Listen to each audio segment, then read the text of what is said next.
तो हाय नमस्कार मु कामिनी समस्त मो तरफ हा गुड मॉर्निंग। आज आसतु आपण कार्तिक मासरे बिना पियाज रसुण गोटे रेसिपी आनी देखा चलतु। बिना पियाज रसुण मुझे रोषे करुँची आपण मान सागर सेयार करी रेसिपीटी देखा।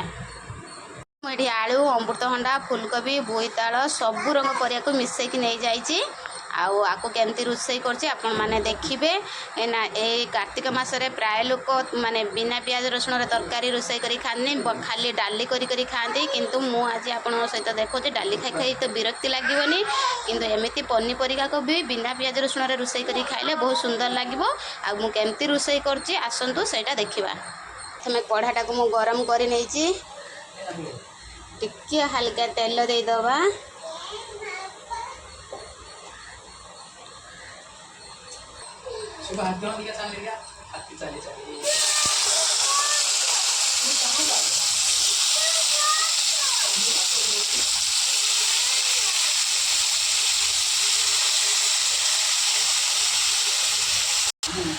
आमे से परिया लुण आउ हलदी देकी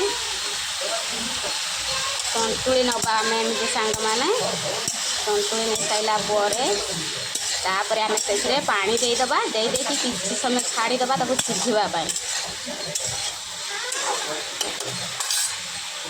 देखो मुझे सांग मैंने पानी देदेली देकी किसी समय छाड़ीदबा से सिझापी। ता भर आम मसला रेडी करवा मु कौन कौन मसला दूसरी चलतु देखा। ये देखु मुझे मसला अदा जीरा आ सुखिला लंका ता सहित आम टमाटो देदबा।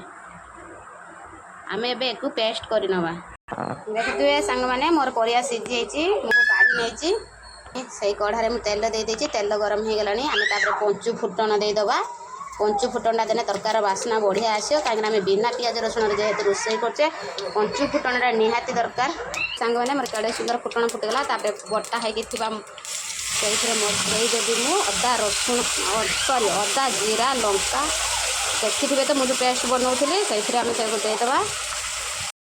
तापर आम तेजपत्र देदबा अल्प लुण अल्प हलदी देखिए आम भल कि कषि नवा। देखिए मोर मसला केते बढ़िया हो गला कलर आम से रखी सीझे की परिया को सब से देदबा देकी आउ टिके ताको कषि नवा।